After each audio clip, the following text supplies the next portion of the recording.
ایک صحابی تھے، ان کی 4 بیویاں تھیں، عتبہ نام تھا۔ تو آپ کو پتہ ہے یہ بناؤ سنگار سے عورتوں کو زیادہ دلچسپی ہوتی ہے، اچھی خوشبو کہاں سے ملتی ہے، بناؤ سنگار کا سامان، تو عورتیں ذرا اس کے اندر اپنے آپ کو ذرا اگلی صفوں میں سمجھتی ہیں، اور چلو اچھی بات بھی ہے، اپنے خاوند کے لیے اگر کوئی عورت بناؤ سنگار کرے تو باعث اجر ہے اس کے لیے۔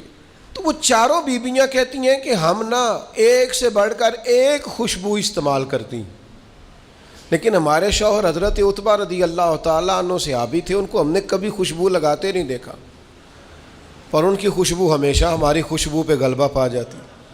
تو وہ صحابیات 4 کہتی ہیں کہ ہم ٹٹولتی تھیں، ان کی جیبیں دیکھتی تھی، خوشبو کہاں سے لاتا ہے، پر خوشبو کوئی نہیں، جسم بڑا مہکتا ہے۔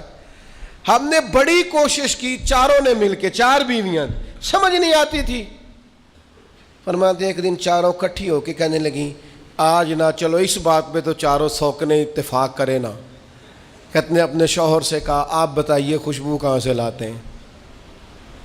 کہنے لگے اللہ کی قسم کبھی لگائی نہیں، اوئے ہوئے ہوئے، کبھی نہیں لگائی، اس پتے سے ڈھونڈنا قاصد میرے دلدار کو، کبھی لگائی نہیں خوشبو۔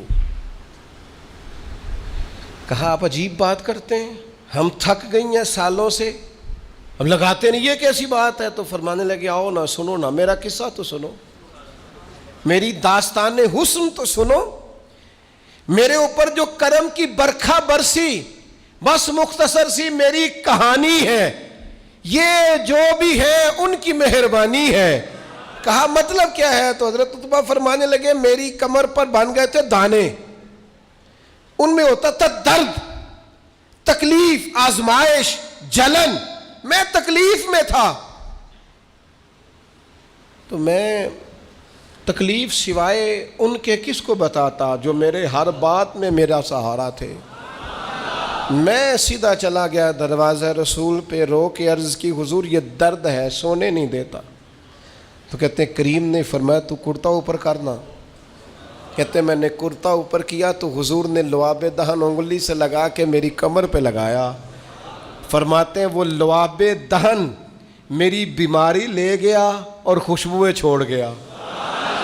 میں جیسے جیسے غسل کرتا جاتا ہوں خوشبو بڑھتی جاتی ہے، تازگی بڑھتی جاتی ہے۔ نہ سمجھ آئے تو مدینہ جا کے دیکھو، مسجد نبوی میں بیٹھ کے دیکھو، جاؤ حضور سید عالم کے شہر نور کی گلیوں سے ہو کر جا کر دیکھو، عرصہ ہوا طیبہ کی گلیوں سے وہ گزرے تھے، اب تک ان گلیوں میں خوشبو ہے پسینے کی۔ جا کے دیکھ لو، نظارہ کر لو۔ اللہ تعالیٰ نے حضور کا سراپا ہی ایسا بنا، یہ حضور کے دست مبارک ہے نا۔ حضرت انس بن مالک فرماتے ہیں میں نے ریشم بھی اتنا نرم نہیں دیکھا جتنا حضور کے ہاتھ نرم تھے، کستوری سے اتنی خوشبو نہیں آتی جتنی دست مبارک سے آتی تھی۔ اور فرماتے ہیں عرب کی گرمی بڑی مشہور تھی، میں حضور کے دست مبارک ہاتھ میں لیتا تو برف سے زیادہ ٹھنڈے ہوتے۔ اتنا اللہ تعالیٰ نے محبوب کو معنویت کے ساتھ سجایا، سنوارا، کمال ہو گئی۔